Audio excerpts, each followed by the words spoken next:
Hello ನಮಸ್ಕಾರ, ನೀವು ನೋಡ್ತಾ ಇದ್ದೀರಾ ಇಂಡಿಯಾ ಫಸ್ಟ್. ನಾನು ರಕ್ಷತ್ ಶೆಟ್ಟಿ. ಈಗ ಹೆಡ್ಲೈನ್ಸ್.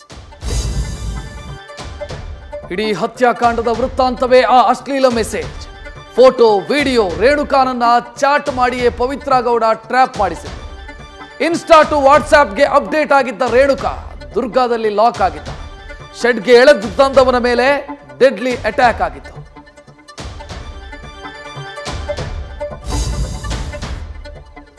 ಮೆಸೇಜ್ ಅದೆಷ್ಟು ಅಶ್ಲೀಲ ಅಂತಂದ್ರೆ ಅಶ್ಲೀಲ. ಅವಳು ಕೋಟಿ ಕುಳನ ಸಂಗಾತಿ, ಇವನು 10,000ಕ್ಕೆ ಲಿವಿನ್ ಐಡಿಯಾ ಕೊಟ್ಟಿದ್ದ.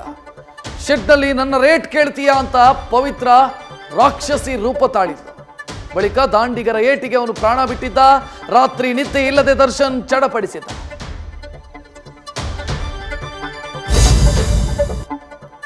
ಒಂದೊಂದು ಏಟು ನರಕ ದರ್ಶನ ಮಾಡಿಸಿತ್ತು.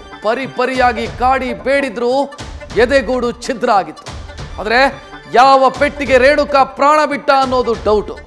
ಹೀಗಾಗಿ ವೈದ್ಯರ ವರದಿಯನ್ನ ಕೇಳಲಾಗಿದೆ. ಹತ್ಯೆಯ ಬಳಿಕ ಆರೋಪಿಗಳ ನಡುವೆ ಒಳಜಗಳ ಶುರುವಾಗಿ ಲಕ್ಷ ಹಣಕ್ಕೆ ಸರೆಂಡರ್ ಆಗಿ ಖೇಲ್ ಫೇಲ್ ಆಗಿತ್ತು.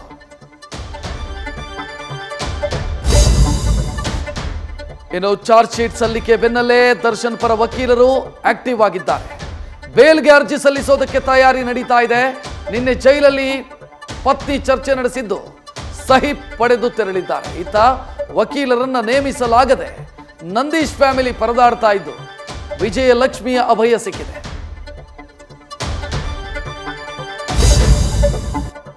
ಕ್ಯಾಸ್ಟಿಂಗ್ ಕೌಚ್ ಸ್ಯಾಂಡಲ್ವುಡ್ನಲ್ಲಿ ಬಿರುಗಾಳಿಯನ್ನೇ ಎಬ್ಬಿಸಿದೆ.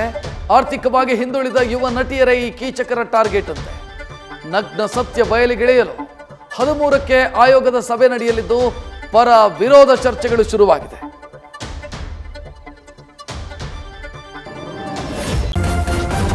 ನ್ಯೂಸ್ ಫಸ್ಟ್ ನಿರ್ಭೀತಿಯಿಂದ ನಿಮ್ಮ ಪರವಾಗಿ.